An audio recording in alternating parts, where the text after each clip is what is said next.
Nós vamos falar hoje à noite sobre a vontade do Senhor. Na verdade, foi me solicitado que abordasse esse assunto aqui com os irmãos hoje à noite.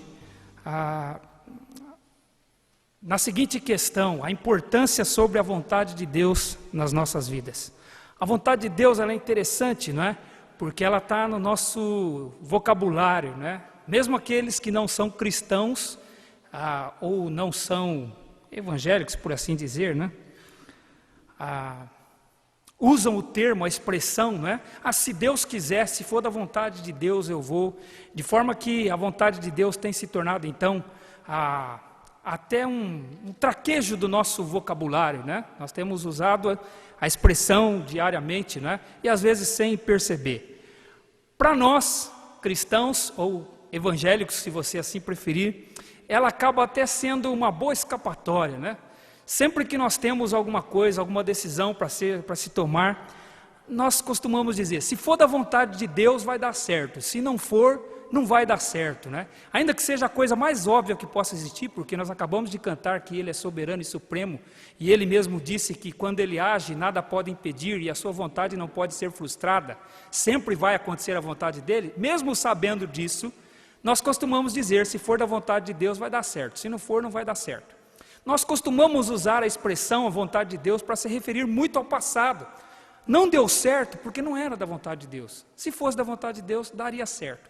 E aí nós efetuamos um esforço para nos consolar, baseados na vontade de Deus, pensando na vontade do Senhor, não é? Se referindo a ela, não é? Então, nós até usamos a vontade do Senhor como consolo para as nossas vidas, quando as coisas não saíram exatamente como nós queríamos que tivesse saído. Portanto, ela está no nosso coração, está na nossa mente, não é? A respeito da vontade do Senhor. Quando você tem alguma decisão para você tomar, com certeza você pensa nela. Alguns quando chegam na época da faculdade, ou quando chega na época do casamento, né? Será que é da vontade de Deus? Alguns querem fazer um teste com Deus, não é?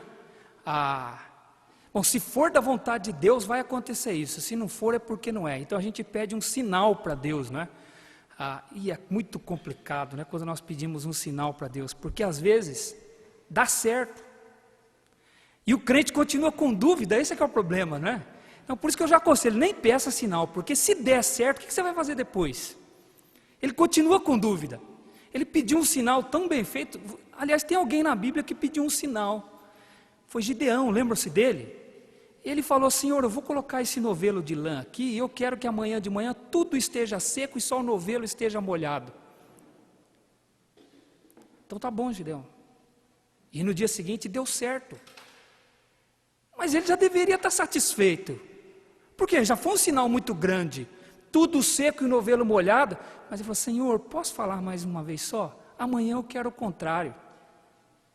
Amanhã eu quero que tudo esteja molhado e só o novelo esteja seco. Aí o Senhor falou, tá bom, veja a paciência do Senhor, né? Tá bom, vai acontecer isso. E aí ele sai com 32 mil soldados. Depois de um sinal desse, precisa de tanto soldado? O Senhor falou, não vai sair com tudo isso, vai ficar 22 mil. Ficaram 10. Não, agora desses 10, você leva no ribeiro, e quem levar água na boca, você vai com eles. Quem baixar e beber a água, direto do ribeiro, você não leva. Eu fico imaginando o Gideão, a cena. Ele olhando para aquilo, pelo amor de Deus, leva a água na boca.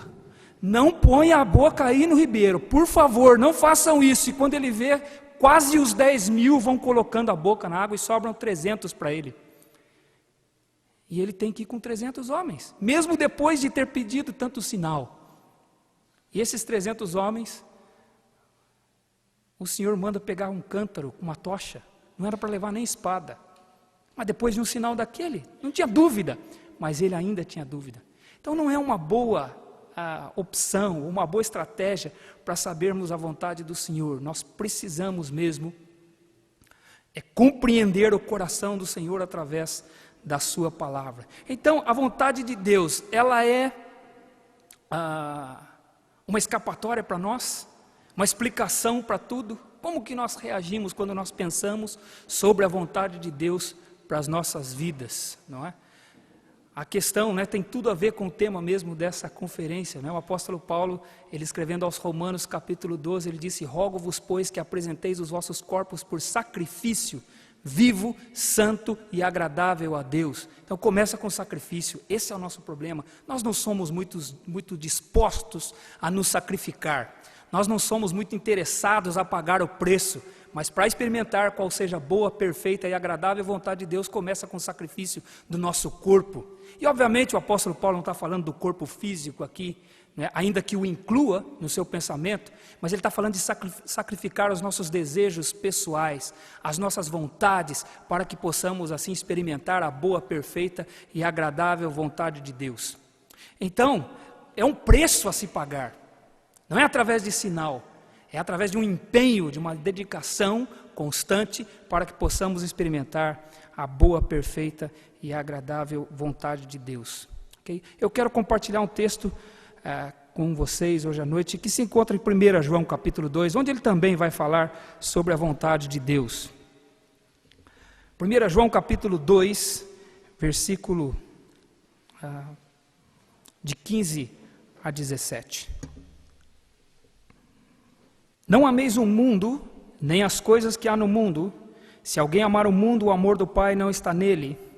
Porque tudo o que há no mundo, a concupiscência da carne, a concupiscência dos olhos e a soberba da vida, não procede do Pai, mas procede do mundo. Ora, o mundo passa, bem como a sua concupiscência. Aquele, porém, que faz a vontade de Deus, permanece eternamente. João tinha acabado de falar aqui, não é? Inclusive aos jovens, por 2 vezes no texto imediatamente anterior a este, ele se referiu aos jovens, dizendo que eles eram fortes e que eles haviam vencido o maligno, e esta era uma das razões pelas quais ele tinha escrito para eles, não é? Jovens, eu vos escrevo porque tendes vencido o maligno. E mais adiante ele diz: eu vos escrevo porque sois fortes e a palavra de Deus permanece em vós e tendes vencido o maligno. Então ele começa a falar aqui sobre a vontade de Deus, não é? E traçar, não é, o pensamento dele sobre permanecer na vontade de Deus ou não. O que significa permanecer na vontade de Deus? O que significa fazer a vontade de Deus? João está fazendo aqui um confronto, na verdade é um confronto de amores, é isso que ele está fazendo aqui. Ele está contrapondo aqui o amor ao mundo e o amor ao Pai. Tanto que ele diz: não ameis o mundo, nem as coisas que há no mundo. Se alguém amar o mundo, o amor do Pai não está nele. Então ele faz este confronto entre 2 amores, o amor ao Pai ou o amor ao mundo. O amor do Pai ou está em nós, ou o amor pelo mundo está em nós. Não tem como ter os 2 ao mesmo tempo. Aliás, Jesus já havia dito isso, né? Não podeis amar a Deus e as riquezas, ou a vez de amar a um e odiar o outro. Não dá para amar as 2 coisas ao mesmo tempo. Então João, ele coloca aqui este confronto, este contraponto, esta antítese, não é? Ele está usando uma linguagem aqui antagônica, né? Ou ama um, ou ama outro. E ele dá um mandamento aqui. É imperativo aqui, ainda que seja um imperativo negativo, ele diz: não ameis o mundo e nem as coisas que há no mundo. É um imperativo. Agora uma primeira notícia para você hoje à noite: toda vez que a Bíblia usa o imperativo é porque a nossa natureza não quer obedecer. Toda vez que a Bíblia usa uma linguagem assim, é porque nós temos dificuldades de obedecer, é porque a nossa tendência, a nossa propensão é ao contrário daquilo. Nós pendemos para o lado oposto, por isso que a Bíblia dá-nos esses princípios com força de mandamento. Ela manda fazer, não é opcional. João não está fazendo aqui um convite para tomar um cafezinho, que se você rejeitar não vai acontecer nada, ninguém vai se ofender. Ele está usando aqui uma linguagem imperativa, o verbo está no modo imperativo, que significa então que isto é um mandamento que nós temos que obedecer, ele não é opcional. O problema é que toda vez que tem um mandamento, ele atinge diretamente nosso orgulho. Nós não gostamos de ser mandados. Ninguém gosta de ser mandado. Nós resistimos quando alguém dá um mandamento para nós. Imagine a cena: 2 irmãos, Vamos imaginar uma idade para eles.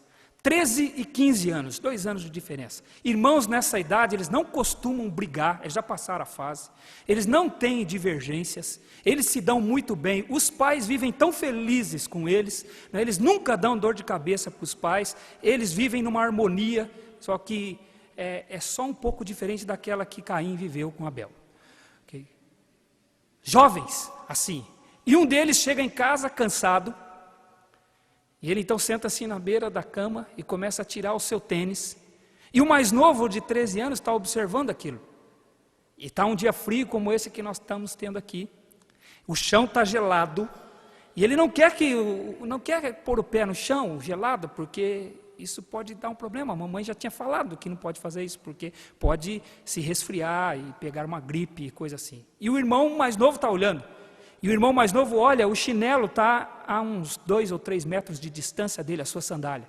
E o irmão mais novo já imagina, puxa, eu vou pegar a sandália para ele, porque senão ele vai pôr o pé no chão frio, e ele vai pegar um resfriado, então eu vou fazer esse favor para ele. E quando o irmão mais novo está se levantando para pegar o chinelo, o outro fala assim, você pode pegar o chinelo para mim? Pega você, seu folgado. Ele ia fazer. Mas quando o irmão pediu, parece que cria um bloqueio no coração, uma dificuldade, porque o irmão pediu. Aquilo atinge o orgulho.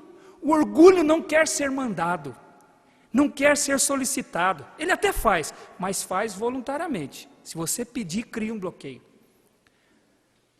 Eu sei que nós estamos numa conferência de jovens, aqui a maioria são jovens solteiros, há alguns casados aqui, não é? Mas vocês, moças, marido é assim também. Marido, ele até faz, mas se você pedir, cria um bloqueio no coração dele. Ele até quer fazer, mas quando você pede, parece que aí dá vontade de não fazer. É uma coisa incrível que se processa no nosso coração. E João está dizendo aqui, não ameis o mundo. Já viu criança? Criança nunca descobriu a tomada. Nunca levou choque, mas quando o pai, querendo antever o perigo, né, e preservá-lo, ele diz, não põe a mão aí, enquanto ele não leva um choque, ele não sossega. Ele fica com uma vontade de pôr a mão lá, ele quer saber por que não pode. Esse é o nosso problema, a nossa natureza não gosta de receber mandamentos. E João está dizendo, não ameis o mundo, nem as coisas que há no mundo, porque se alguém ama o mundo, o amor do Pai não está nele. A nossa natureza é contra a obediência. Ela não aceita naturalmente a obediência. Eu acho engraçado assim quando os pais chegam e dizem assim, meu filho não tem problema. Ele é tão obediente. Aí eu falo assim, meu Deus, será que... Não é possível, porque o Messias já veio. Não é possível. O Senhor Jesus já nasceu. Ele foi o único filho que nunca desobedeceu. Alguns gostam de pensar, quando era criança não é possível, ele deve ter dado uma desobedecida. A Bíblia fala pouco da sua infância, mas o pouco que fala diz que ele era submisso aos seus pais. E é o suficiente.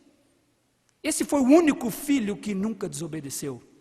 Todos os outros têm problemas com a obediência, porque nós queremos desobedecer, a nossa tendência é essa, desobedecer. E João está dizendo, não, aqui não ame o mundo. Se queremos viver a vontade do Senhor, temos que nos lembrar disso. Mundo aqui se refere a um sistema organizado que se opõe a Deus sempre. Um sistema que é dirigido por Satanás. No capítulo 5 dessa mesma carta ele vai dizer, o mundo inteiro jaz no maligno. Então é um sistema que se opõe e é contra Deus. Nunca o mundo vai ser favorável ou parecido com Deus. Nunca você vai encontrar uma semelhança entre o mundo e Deus. Ainda que Deus tenha criado o homem à sua imagem e semelhança, o pecado afetou isso. E o mundo hoje não se parece com Deus. O mundo não ama Deus. O mundo não quer Deus. O Senhor Jesus disse em João capítulo 5, versículo 40, vós não quereis vir a mim para terdes vida. Salmo 51, Salmo 53, Romanos capítulo 3, vão dizer que o homem não busca Deus, não há temor de Deus nos seus olhos, seus pés são velozes em derramar sangue. Essa é a nossa natureza, a natureza humana, ela é assim. E aqui ele está dizendo que o mundo, ou amamos o mundo ou amamos a Deus, porque o mundo não se parece com Deus, é o oposto completo a Deus. Paulo aos Tessalonicenses, ele vai dizer que o filho da perdição se levanta e se opõe a tudo quanto se chama Deus. Não há semelhança entre eles. Por isso nós temos que entender e nos lembrar que não tem como eu tornar os princípios da palavra de Deus aceitáveis ou mais próximos de um padrão mundano, tentando dizer que a coisa não é bem assim, que dá para a gente ir se ajeitando e fazendo a vontade de Deus. A vontade de Deus é uma questão de mudança radical, de pensamento, palavras e ações. Não há semelhanças entre o mundo e Deus. Outro dia, alguém me disse que ouviu uma mensagem, que a pessoa dizia assim: você sempre ouviu dizer que seguir Jesus é a coisa mais difícil que tem. Hoje você vai descobrir o contrário, que é a coisa mais fácil que tem. Aí eu falei, mas será que alargaram o caminho já? Porque o Senhor Jesus disse que o caminho era apertado e estreito e difícil de andar por ele. Não tem como alargar o caminho. Há uma oposição entre a vontade do mundo e a vontade de Deus. Por isso Elias chegou ao povo de Israel um dia e disse: até quando cocheareis entre dois pensamentos? Se Baal é Deus, seguiu.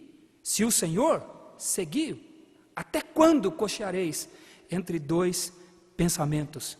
Por isso o Senhor Jesus disse: quem não é por mim, é contra mim. Quem comigo não ajunta, espalha. Olha que interessante, não tem um meio termo. Não tem aquele que está mais ou menos. Quem não é por mim é contra. E quem comigo não ajunta, espalha. Não há um meio termo, não existe uma terceira categoria. Há em nós uma tentativa de criar uma terceira categoria. Eu já ouvi alguém dizer assim, mas aquele fulano, ele é tão bom. Aquele fulano, olha, só falta ser crente. Se ele fosse o crente, tivesse o rol de membros, tivesse o nome no rol de membros de alguma igreja, era um maridão para minha filha. Só falta ser crente. Parece que existe uma terceira categoria: o incrédulo, o crente e o que só falta ser crente. Uma terceira categoria de pessoas. Se falta ser crente, e obviamente você vai entender a palavra crente aqui, é o convertido mesmo, como a Bíblia diz, a nova criatura, aquele que nasceu de novo. Se falta isso, falta tudo. Falta tudo. Mas ele tem um bom emprego, mas ele tem um carro, mas ele já até tem um apartamento montado, mas ele tem um nome no livro da vida. É isso ele tem. É importante nós nos lembrarmos disso. Não existe uma terceira categoria, ou é ou não é, ou ama o mundo ou ama a Deus, não é? Por isso Josué também falou, quando o povo de Israel estava reunido, Josué no final da sua vida, ele disse: escolhei hoje a quem sirvais, se ao Senhor ou aos deuses da terra que está além do Eufrates, onde viviam vossos pais. Eu e a minha casa serviremos ao Senhor. Então, a questão é do que nós amamos. Onde está o nosso amor? Onde está o nosso tesouro? Para que esteja ali o nosso coração, não é? Olha, é interessante. A gente fala assim, não, mas eu não amo o mundo.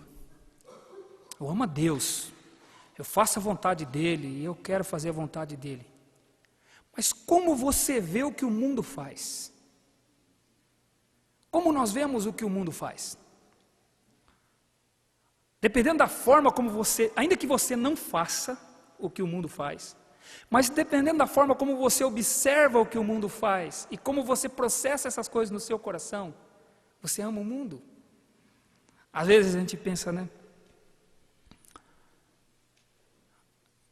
Não, eu sou uma pessoa que tem um comportamento diferente. Mas aí o amigo liga lá, ou a amiga liga e conta o que ele fez, e a pessoa fala, é mesmo? E aí, como é que foi? Conta para mim.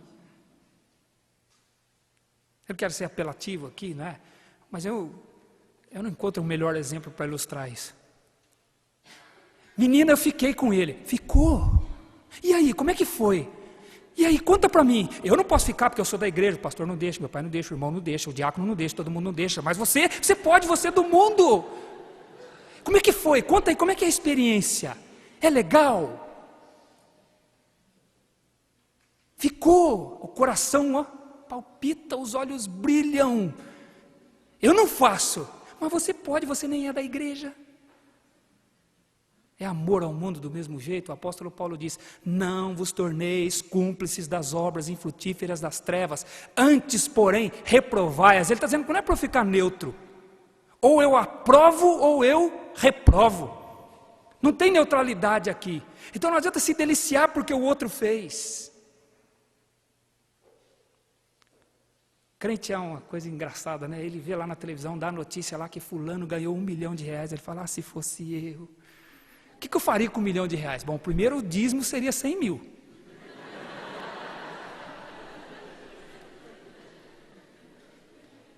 Puxa, R$1 milhão na minha mão. O que eu faria com R$1 milhão? Aí ele começa a sonhar, ele faz plano, ele deita no travesseiro assim, ele demora umas 2 horas para dormir, até terminar a lista do que ele faria com R$1 milhão. Aí ele vira-se para a parede e fala: ah, mas não é meu mesmo, né? Não faz, mas o coração aprova, o coração planeja, não é? É um perigo, não é? Não amar o mundo significa não seguir o seu padrão. O padrão do mundo, meus irmãos, não é somente bebidas, não é somente baladas, não é somente sexo livre. Aliás, se fosse isso, pessoal, eu como pastor lá da Igreja Batista do Parque Industrial há 8 anos, amaria se fosse essas coisas. Porque é tão fácil de controlar, né? Você foi na balada? É fácil, ele vai dizer: fui ou não fui? Você bebe? Você pratica sexo livre? Se nós pudéssemos rotular o mundanismo desse jeito, seria tão fácil. Aliás, alguém tentou, sabe quem tentou? Os fariseus tentavam. Eles criaram uma lista. Até do tempero eles davam dízimo, da hortelã, do cominho. Aí Jesus, quando chegou, Jesus pegou aquela lista deles e rasgou. Porque eles olhavam as coisas nestes modos, rotulando o que é mundanismo. O mundanismo excede estas coisas, ainda que as inclua, obviamente, ainda que este seja um comportamento mundano, exacerbado, mas o mundanismo excede essas coisas. A forma como você processa as coisas no seu coração diz se você está sendo mundano ou não. O mundo, por exemplo, é transgressor. Lembra lá? Não faça isso, dá uma vontade de fazer. O mundo tem prazer em transgredir regras, tem prazer em desobedecer às autoridades. Este foi o argumento da serpente para Eva no jardim. Se você ler a sequência lá, você vai perceber que Deus deu a ordem para Adão, não foi para Eva. Está na segunda pessoa do singular. Da árvore que está no meio do jardim, não comerás tu. Ele tinha que transmitir a ordem para Eva, como cabeça dela, como líder da sua casa. Ele tinha que transmitir a palavra do Senhor. Moças, mais do que marido, vocês precisam de um cabeça. É isso que a Bíblia diz: o marido não é a cabeça da mulher. Ela precisa de alguém que seja maduro espiritualmente para conduzir a sua vida, para conduzir o seu lar, para conduzir os seus filhos. E aí a serpente foi para Eva, e foi nas entrelinhas, sutilmente, dizendo: por que você tem que obedecer? Você não tem que obedecer. Obedecer para quê? Transgrida, você não vai morrer. É que vocês vão se tornar como Deus, e Deus não quer isso. Então por que obedecer? Ela usou este argumento com ela, e ela transgrediu e deu ao seu marido, que também comeu, né? E ambos caíram. Sabe, Martin Lloyd-Jones, ele disse que se alguém que, dizendo-se cristão, alguém dizendo-se cristão, não vive os problemas que um cristão vive, e problemas estes sobre os quais o incrédulo nada sabe. Ele diz: se você não vive o problema de ser cristão, que é a luta constante contra o pecado, o incrédulo não vive esse problema, ele não é cristão, ele não tem essa luta no seu coração. E Martin Lloyd Jones: se você não vive esse problema, aguente eu te dizer, você não é cristão. Mas eu quero plagiar ele agora. Você veio aqui para esse lugar, vai passar aqui esses 4 dias. Existem regras aqui. Existem princípios que foram elaborados para manter isso aqui organizado, para que possamos gozar da confiança de seus pais, de suas igrejas, seus pastores. Por isso foi elaborado princípios aqui, para manter a nossa boa ordem aqui até domingo. Então, aguente eu te dizer, plagiando Martin Lloyd Jones, se você não obedecer estas regras, você estará sendo mundano. Porque o princípio do mundo é transgredir regras, transgredir aquilo que nos mandam as autoridades. E nós estamos aqui debaixo dos líderes dessa conferência que querem manter aqui a organização. Por isso, o princípio do mundo, quando eles não amam o mundo, não faça isso. Pense que mundanismo é muito mais do que estas coisas que são rotuladas de mundanas. E as inclui, mas é muito mais profundo do que isso, muito mais sutil do que isso. O padrão do mundo é também desrespeitador, não é? Paulo, quando ele estava escrevendo a sua carta a Timóteo, ele, quando foi descrever o homem no final dos tempos, nos últimos dias, quando ele usou várias palavras para descrever o homem mundano, o homem deste mundo, ele usou dentre aquelas palavras pelo menos 5 palavras que se referem à dificuldade que o homem tem de obedecer e de respeitar as autoridades. Ele diz que naqueles dias os homens seriam jactanciosos, arrogantes, desobedientes aos pais, irreverentes, ou seja, não honram a Deus e nem mesmo o próximo. Em Levítico capítulo 19, versículo 32 está escrito: diante das cãs te levantarás e honrarás a presença do ancião. E nós vivemos num mundo, pessoal, eu já tenho algumas cãs aqui, e outro dia eu fui pegar meu filho na escola, uma escola cristã. Então eu estava entrando e havia um grupo de adolescentes sentados na escada. Eu precisava passar por ali para chegar até o local onde meu filho estava. E aí eu fui passando assim, eu sou otimista às vezes, sabe? Eu fiquei assim: agora eles vão se levantar porque eles estão vendo que está chegando aqui um senhor. Não um senhor não, mas eles chamam de tiozinho. Está chegando aqui um tiozinho. Eles vão se levantar para eu passar. Irmãos, nem eu pedindo licença, eu quase tropecei num deles. Aí eu falei: meu Deus, isso é mundanismo. Porque não diz a palavra que nós temos que respeitar a presença do ancião, respeitar a presença do mais velho? Irmãos, eu ainda peguei a escola, quando o diretor entrava, nós nos colocávamos em pé. Quando o professor entrava, nós nos colocávamos em pé. Respeito às autoridades.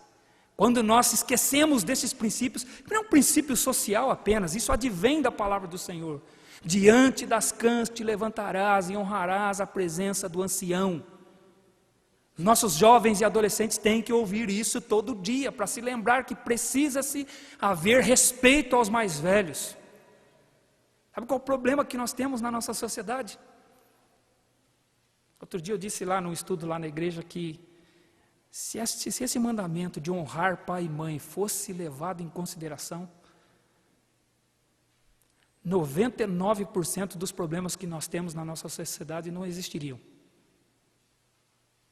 99%. Isso para ser pessimista, porque um dos graves problemas que nós temos é o desrespeito. E o mundo é desrespeitador. Então, quando eu estou desrespeitando alguma autoridade, eu estou sendo mundano. E João está dizendo: não ameis o mundo, nem as coisas que há no mundo. O mundo tem esta tendência, né, este pendor de desrespeitar. O mundo, o padrão mundano, ainda diz mais uma coisa. Ele diz assim: faça o que você tem vontade, Siga o teu coração. Isso vai te fazer feliz? Então, o que te impede? Faça, irmãos. É uma necessidade de ser feliz que eu vou te contar, viu? É uma busca atrás de felicidade. Mas, pastor, nós não entregamos nossa vida para Jesus para sermos felizes? É interessante, Deus não nos prometeu fazer felizes. Deus não nos prometeu, Ele prometeu nos fazer mais santos. Felizes não. Então eu vou no Procon, porque eu pensei que era isso. Tanto tempo na igreja, então eu estou perdendo meu tempo, porque eu quero mesmo é ser feliz. Mas é interessante, Jesus falou que se você agradar ao Senhor, Deus falou através de Davi, que se você agradar ao Senhor de todo o teu coração, se você se agradar do Senhor, Ele vai satisfazer os desejos do teu coração. E você vai ser feliz. Então, felicidade é uma consequência de santidade. E não é objetivo, ela é consequência na Bíblia. O nosso objetivo é ser de santos, como santo é o vosso Deus. Esse é o objetivo do crente. Ser santo, a felicidade é uma consequência disso. Mas o mundo, ele corre atrás da felicidade, até porque ele nada sabe sobre santidade. Ele corre atrás da felicidade desenfreadamente, ele quer ser feliz. E por isso ele diz, siga o teu coração, faça o que você deseja, corra atrás disso, né? Queira isso para a sua vida. Ora, quando a Bíblia fala de coração, ela diz que o coração é mau, o coração é terrivelmente mau, todas as suas intenções são más. A primeira vez que a palavra coração aparece na Bíblia é em Gênesis capítulo 6, versículo 5. E viu Deus que a maldade do homem se multiplicava sobre a face da terra e que era continuamente má, todas as intenções, tudo o que desejava o seu coração era mau. Foi assim que Deus viu o coração. E o mundo diz, siga o teu coração. Você quer seguir algo assim? Que é tão mal assim? Então, o coração não é um bom caminho para nós caminharmos por ele. A Bíblia diz mais, o coração é enganoso. Enganoso é o coração e desesperadamente corrupto. Quem o conhecerá? Mas a gente sente uma vontade de seguir o coração, de fazer aquilo que nós estamos com vontade de fazer, de atender aos seus desejos. Mas a Bíblia diz que ele é corrupto, ele é enganoso. E a ideia ali do enganoso, no texto, na língua original, significa que ele engana e ele quer ser enganado. Sabe aquela expressão do mundo? Me engana que eu gosto? É o coração. O coração ele é enganoso. Mas eu estou tão apaixonada por essa moça que é impossível esse relacionamento dar errado. Eu estou tão apaixonada por esse rapaz, mas eu o amo tanto, eu o amo tanto, eu o amo tanto, eu o quero tanto que não tem como dar errado. Aí tem gente que ainda quer transferir a responsabilidade para Deus. Se não fosse de Deus, eu não estaria sentindo isso. Se Deus me ama, por que Ele colocou esse sentimento no meu coração? Ele não colocou nada. Ele tem nada a ver com isso. Isso é o efeito do coração pós-queda. É enganoso, ele nos engana. E ele quer. E a Bíblia está cheia de exemplos assim. Salomão, ele se apaixonou por uma moça e os pais falaram, olha, eu acho que você deve pensar em outra. Não é só desta que me agrado. É só essa que o meu coração quer, em outras palavras. É só essa aí. Não, eu acho que você não é essa. Irmãos, o casamento não terminou nem a lua de mel. Não terminou nem os 7 dias. Porque o coração quer, siga o teu coração e você vai ver onde você vai parar. Não me convide para ir junto. Duro é o coração, a Bíblia diz. Duro, tirarei da vossa carne o coração de pedra e vos darei um coração de carne. A tendência do nosso coração é enrijecer. Por isso que Deus disse também com força de mandamento, quando ouvirdes a voz do Senhor, não endureçais o vosso coração. Porque a tendência do coração é enrijecer, endurecer, né? E nós temos que saber disso. Então, quando o mundo diz, siga o teu coração, olha o que a Bíblia diz a respeito do coração. O Senhor Jesus diz que o coração é fonte de pecado, é dele que surge a prostituição, o adultério, a maledicência, a avareza. Todos estes males vêm do coração e contaminam o homem. Esse é o coração, não dá para andar por ele. Por isso Paulo diz, foge destes, foge do padrão mundano. Viver um padrão mundano aqui, irmãos, é atender ao coração, atender às vontades pessoais. Por isso é que Romanos 12 vai dizer, sacrificai-vos. Rogo-vos, pois, pelas misericórdias de Deus, que apresenteis os vossos corpos por sacrifício vivo, santo e agradável a Deus. Então começa com sacrifício, sacrificar a minha vontade. Eu quero, mas o Senhor quer. Eu desejo, mas Deus quer. Então a gente fica, na verdade, tentando fazer um esforço para aproximar as duas vontades, a minha e a de Deus. Mas não funciona. Não vai chegar nunca. Sabe qual é a distância entre a minha vontade e a de Deus? Sabe qual é a distância? Deus disse que a distância é entre a terra e os céus. Isaías capítulo 55.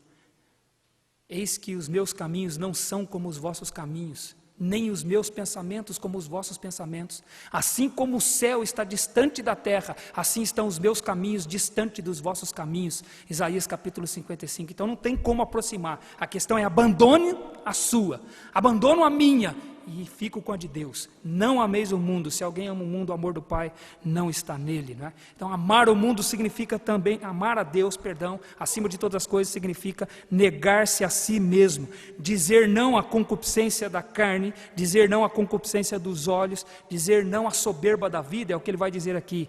Porque tudo que há no mundo, a concupiscência da carne, a concupiscência dos olhos e a soberba da vida não procede do Pai, mas de Deus, não é? Amar a Deus significa dizer não a estas coisas. A palavra concupiscência aqui, ela significa um forte desejo. É um forte desejo, ele brota no nosso coração e ele vem com uma força enorme. É isso que a Bíblia chama de concupiscência, não é? É um desejo que quer nos dominar. É um desejo forte que quer nos seduzir, não é? Pedro, quando ele fala das paixões carnais no capítulo 2 da sua primeira carta, e ele segue até o capítulo 4, versículo 11, falando dos problemas que se advêm quando nós não negamos as paixões carnais que fazem guerra contra a alma. Ele diz que a paixão carnal, é engraçado, né? Quando você pensa em paixão carnal, a gente já pensa logo, ele deve estar falando daquele desejo que une homens e mulheres, a atração pelo sexo oposto. Pedro nem toca nesse assunto, e ele fala de paixão carnal. Ele fala que o que leva nós a desrespeitarmos os nossos governantes é a paixão carnal. Irmãos, eu fico pensando assim, às vezes você vê crente, né, falando mal do governo. Ele chega na fila do banco, né, fila do banco é uma beleza, né? Os assuntos na fila do banco são tão mansos, os assuntos ali fica assim, né? Mas aquele caixa demora. Pessoal, eu estou falando aqui, defendendo a minha antiga classe, né? Eu fui bancário. Mas aquele caixa demora, né, rapaz? Mas esse banco aqui também, né? A gente como clientes eles querem, mas colocar mais gente para atender aqui. Vamos, seu lerdo. E aí começa o assunto. Mas você viu o governo? Aí o crente está lá no meio, lá. Mas você viu o governo? Você viu esses governantes? Você viu? Aí começa ali a rodinha. E o assunto é o governo. E aí o crente está ali. Aí o que o crente faz uma hora dessa? E agora? E a Bíblia diz que nós temos que honrar a autoridade. Toda a autoridade foi instituída por Deus. E aquele que se opõe, que resiste à autoridade, resiste a Deus. E Pedro diz que quando eu falo mal, falo contra, desrespeito à autoridade, é uma questão de concupiscência da carne. E eu não tenho que andar na concupiscência da carne, eu tenho que negá-la, sacrificá-la. E aí a gente emenda ali e fica falando, né? Outro dia eu tive um problema com a internet lá em casa, e liguei, e aí eu tinha um problema com o telefone também, porque o telefone não funcionava direito, aí eu ficava sem internet, sem telefone, falei, peguei o carro, fui lá na central, aí cheguei, estava cheio de gente lá, aí uma pessoa olhou para mim, e olhou para nós assim e falou, vocês todos vieram reclamar? Aí todo mundo, viemos, foi unânime ali, pessoal, viemos reclamar. Aí eu estou lá no meio, falei, não posso mentir, eu vim reclamar mesmo, né? Mas aí começou o assunto. Mas também é um monopólio aqui, o governo não faz nada, e o governo aí, uma pessoa já contou uma piada de governante. E pessoal, eu tinha uma boa para contar também.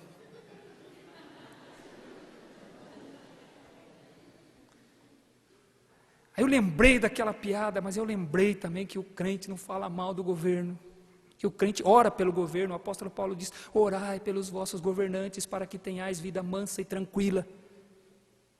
A Bíblia não diz que eu tenho que fazer motim contra o governo, não diz que eu tenho que ir para a rua, diz que eu tenho que orar. E aí eu lembrei, eu falei, e agora, conta ou não contar? Ai, que vontade de contar. Fiquei, pessoal, estou confessando, fiquei. Mas aí o Senhor fala, conta, é uma questão de paixão carnal.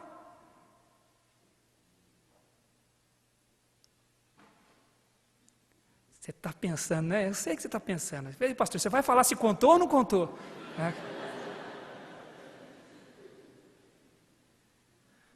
Até domingo a gente fica sabendo, tá bom? Eu não contei, mas fiquei com a vontade. Quem me conhece, meus irmãos lá da igreja, sabe que eu gosto de contar piada também, gosto de me divertir, de entreter, não é? Mas não deu. Eu falei, não, eu não posso aqui deixar uma imagem que eu me pareço com isso, porque eu não quero me parecer com isso. Ainda que pode ter, de fato, quando eu digo essas coisas, eu não estou dizendo que nós concordamos com as coisas. Nós não concordamos, mas a forma de reagirmos a isso é orando. É a única opção que a Bíblia nos dá. Orando, e a paixão carnal, a concupiscência da carne, nos leva a emendarmos, a somarmos com estas coisas e não demonstrarmos uma diferença. Ou ama o mundo, ou ama a Deus. Nós temos que pensar, ficar firmes aqui. É uma questão de posicionamento, de que lado nós estamos, não é? Então, o mundo é assim, falta de sujeição às autoridades, não tratar a todos com honra, não respeitar a Deus, não respeitar os líderes, não seguir o exemplo de mansidão de Jesus. Tudo isso Pedro fala no 2º capítulo da sua primeira carta. Insubmissão das esposas aos maridos, é uma questão de paixão carnal. Falta de sensibilidade dos maridos às esposas, é paixão carnal. Ele diz, maridos, tratai as vossas esposas como o vaso mais frágil. Como é que você faz com o vaso mais frágil? Você põe no cantinho assim e deixa ali, um vaso mais frágil, você põe no meio da mesa, para ele ficar protegido. E Paulo diz que os maridos não tratam as esposas, está vendo, moças? Rapazes. Se alguém ama de fato e quer amar a Deus na sua vida conjugal, tem que aprender essas coisas. Ou é uma questão de paixão carnal, é uma questão de amor a Deus. E Pedro diz que o que leva um marido a desrespeitar, desonrar a esposa e tratar a esposa de qualquer jeito. Quando namora, pessoal, é uma beleza. Quando namora é uma delícia. Depois quando casa, está os dois no carro assim, naquela harmonia total, né? E aí eles estão passando perto de uma fazenda. Aí a esposa vê aquela manada de porcos assim, ela olha para ele e diz, aí ó. Aí o marido, são seus parentes? Ela fala.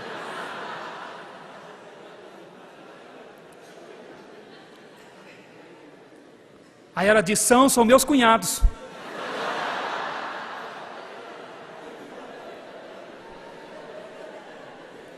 Uma harmonia total.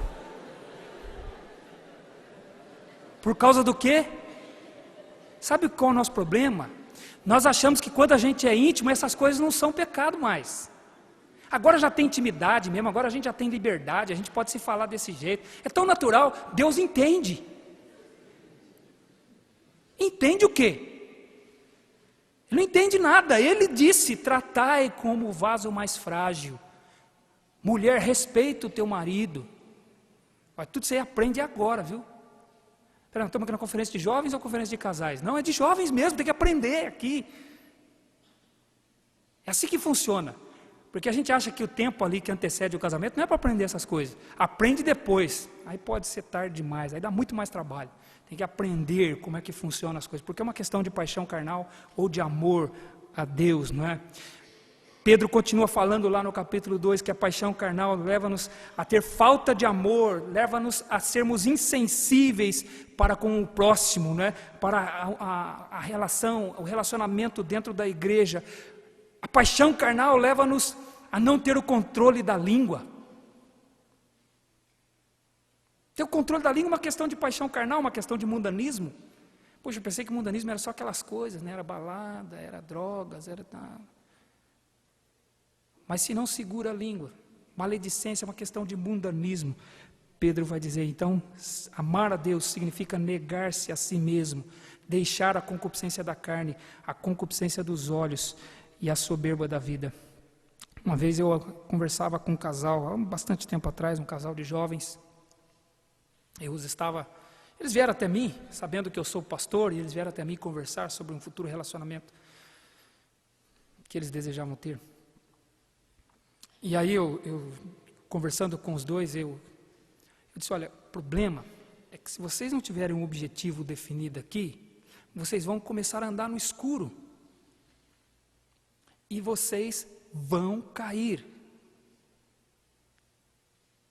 Aí o rapaz, ele olhou para mim, se ofendeu e disse, mas o senhor está pensando que eu sou o quê? Eu falei, eu estou pensando não, eu tenho certeza que você é um homem. E você é uma mulher.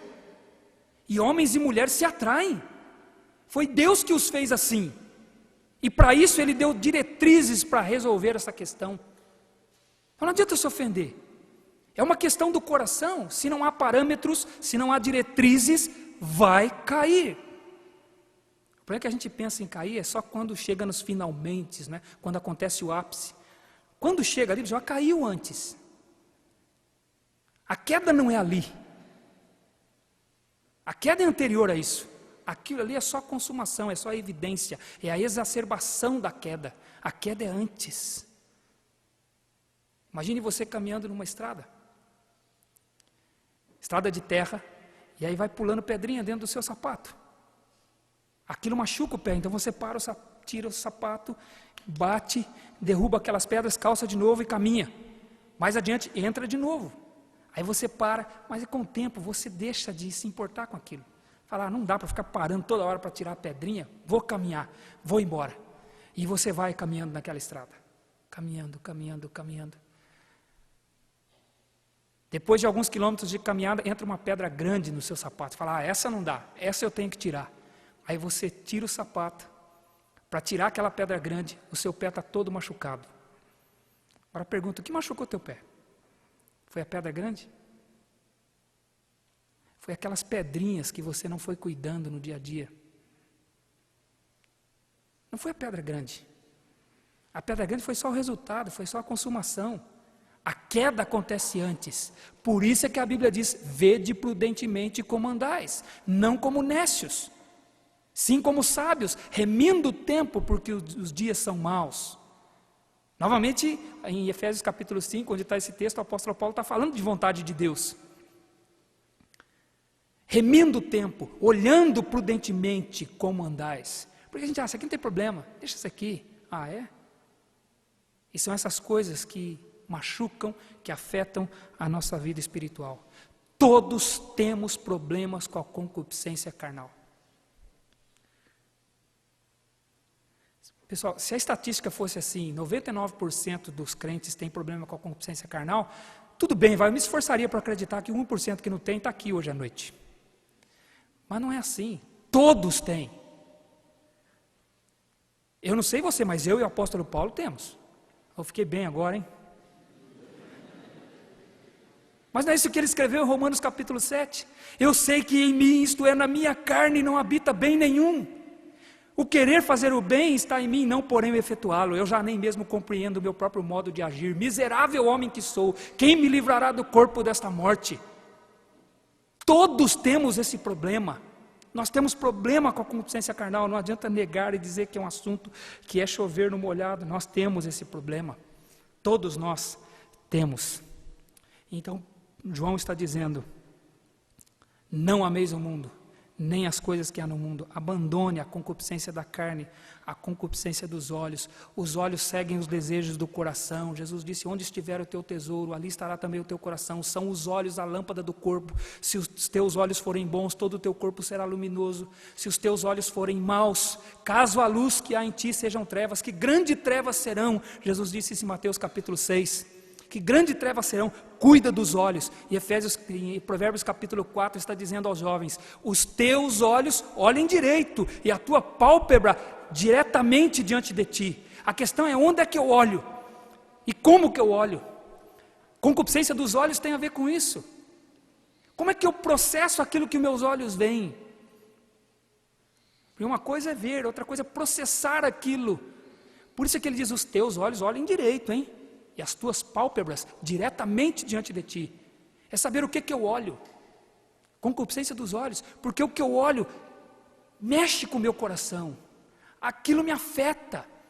E a forma como eu processo isso, eu estou sendo mundano ou não. Estou amando a Deus ou não, não é? Então, olhar. A Bíblia vai dizer, viu Eva que o fruto era agradável aos olhos. E ela comeu. Viu. A Bíblia diz que Judá se afastou dos seus irmãos e dos seus pais, afastou-se da sua família, viu uma mulher cananita, e ele casou com ela, e a história você sabe. Depois ele acabou até gerando um filho com a própria nora, porque ele viu uma mulher, os olhos viram, o coração processou, não houve ali um interrompimento, não houve ali uma interrupção, e cedeu, e a tragédia depois estava pronta. Às vezes, não tem nenhum problema você achar alguém bonito. Não tem nenhum problema. Qual o problema de achar alguém bonito? O problema é como eu processo isso. Não tem problema você achar e ver as coisas. É como se processa. Jesus disse que se um homem olhar para uma mulher com intenção impura no coração já adulterou com ela. Os teus olhos olhem direito, não é? Dizer não à soberba da vida também, né? As coisas que o mundo valoriza, que é uma questão de valores, quando ele diz aqui, não é? A soberba da vida, ele está falando uma questão de valores. O que é que tem valor para você? O que é que tem valor para nós? E o que é que tem valor para o mundo? É uma questão de valores aqui. Questão de soberba é uma questão de aquilo que eu tenho em boa conta ou não. O que é que você valoriza numa pessoa? O que você valoriza num jovem, numa jovem? O que tem valor nele? Às vezes os nossos valores são tão fúteis, são tão rasos os nossos valores. Nós olhamos as coisas às vezes tão superficialmente. Isso é soberba da vida. Lembra que eu falava aqui do rapaz, do partidão lá? Só falta ser crente. Mas que valores nós temos? O principal valor na vida de uma pessoa nós estamos desconsiderando. É ser espiritual, ser um servo do Senhor, amar ao Senhor sobre todas as coisas. Soberba da vida, às vezes valorizamos as coisas que o mundo valoriza. A questão, veja, eu não estou dizendo que nós não devamos querer o melhor, que nós não devamos querer uma boa posição no emprego, que nós não devamos querer uma boa situação financeira. Obviamente eu não estou falando disso, mas estou falando uma questão de como se processa essas coisas no meu coração. Que valores eu tenho no meu coração? O que eu valorizo de fato, não é?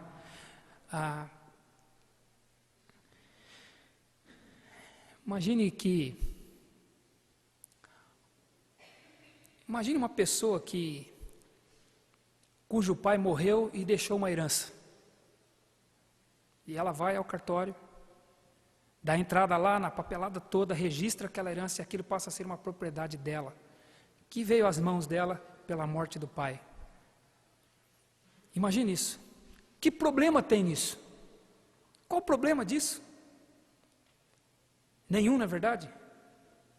Não necessariamente, porque um dia alguém chegou para Jesus e disse: Senhor, manda o meu irmão dividir comigo a minha parte na herança. Manda. E aí Jesus disse: homem, avarento, isso é avareza, cuidai de toda e qualquer avareza. Jesus disse: cuidai. Então veja, uma questão que é tão natural, né? A minha parte da herança é direito meu, mas a forma como eu vejo aquilo, os valores que eu coloco naquilo, Jesus chamou de avareza. E disse, louco, esta noite te pedirão a tua alma. E o que tens para quem será? Uma questão de valores, o que eu valorizo de fato? Não é? É o viver, irmãos. Viver amando a Deus. Significa negar os nossos desejos pessoais. Abandonar aquilo que é a vontade da carne, a vontade dos olhos, naquilo que eu valorizo, aquilo que o mundo valoriza. E perceber se aquilo é de fato o valor de Deus ou não. Minhas intenções, meus princípios, eles se parecem com Deus ou não? Qual é a importância então da vontade de Deus para a minha vida? Conhecendo-a, eu posso viver separado do mundo, em meus pensamentos, palavras e ações. Conhecendo-as, eu posso discernir o meu coração e saber o que é que o meu coração deseja e se aquilo agrada a Deus ou não. Conhecendo-a, é viver um padrão de vida em princípios imutáveis, que não se alteram e permanecem para sempre. Amém? Que o Senhor nos ajude a conhecer cada vez mais a sua palavra e assim vivermos para a sua honra e glória. Okay? Que Deus nos dê um bom tempo aqui, que seja um tempo proveitoso para todos nós e que possamos ser edificados na sua palavra. Amém? Obrigado.